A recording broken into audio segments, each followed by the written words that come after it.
Sikiliza nikwambie, using'ang'anie mtu. Ikiwa muda wake umeisha ukaa kwenye maisha yako, mwache aende. Mwache aende.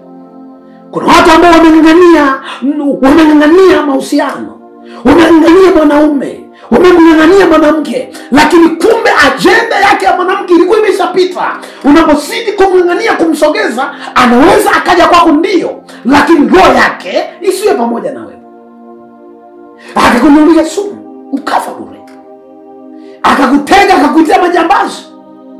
Kwa nini? Wamemng'ang'ania mtu ambaye muda wake ulikuwa umeshakwisha. Sasa Mungu anaweza akamuondoa mtu kwenye maisha yako au mbele yako kwa sababu moja ya msingi. Kuna hatari anaiepusha mbele yako, msikilizaji.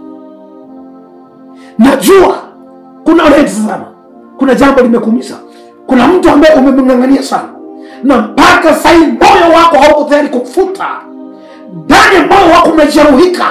Acha nikwambie, Mungu ameiepusha hatari mbele yako. Lakini jambo la msingi la tatu, naomba niende haraka kidogo. Jambo la tatu kwenye maisha yako, sikia. Wamebadilika sio wale uliokutana nao awali. Mtu anaweza katoka kwenye maisha yako, kumbe walishabadilika. Sio wale waliokuwa mara ya kwanza. Kuna mtu ambaye umekutana naye the first time, muda wa mara ya kwanza. Baada ya kukutana naye, kuna staili ya maisha mliko mnaishi.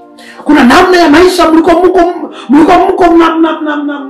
mnatafuta. Yawezekana ni uchumi, yawezekana ndoa, whatever vyovyote mko mnaishi. Lakini baadaye huyo mtu akaondoka kwako, kumbe kuna kitu ambacho amekigundua kwako. Kuna maisha uliokuwa nao ya mara ya kwanza, ameona wewe umebadilika. Sasa anaona kabisa kuna haja gani ya kuendelea na wewe. Maana nini? Kuna vitu ambavyo alivitarajia mwanzo,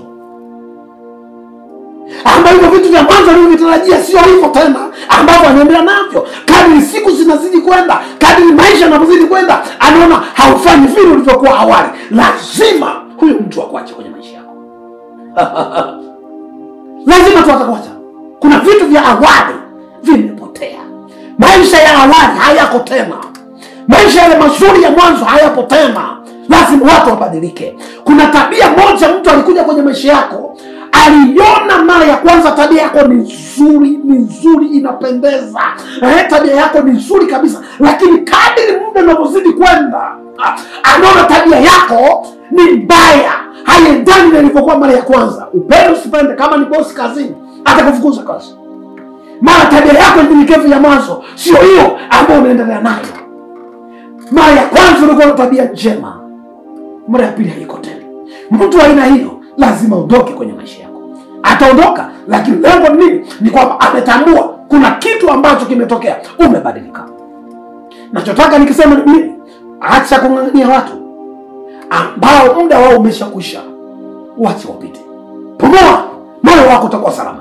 Jambo langu la mwisho ambalo litakusaidia sasa. Wanaondolewa na Mungu mwenyewe. Wengi Mungu anawaondoa kwa lazima. Lengo lake anataka ujisimamie mwenyewe kwenye maisha yako.